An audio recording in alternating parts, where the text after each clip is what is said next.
ಕೇಳಿದ್ದು ಸುಳ್ಳಾಗಬಹುದು,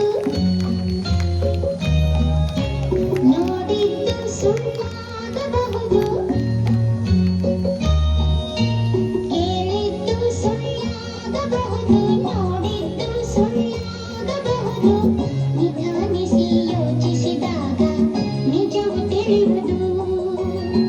ನಿಧಾನಿಸಿ ಯೋಚಿಸಿದಾಗ ನಿಜವು ತಿಳಿಯುವುದು.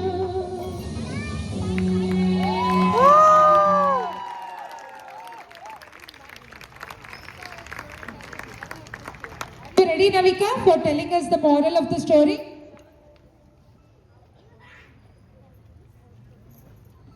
Moral of the story is we should never be doing anything when we are angry and without thinking.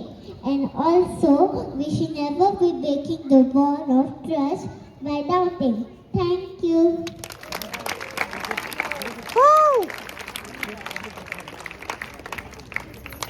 How was the performance?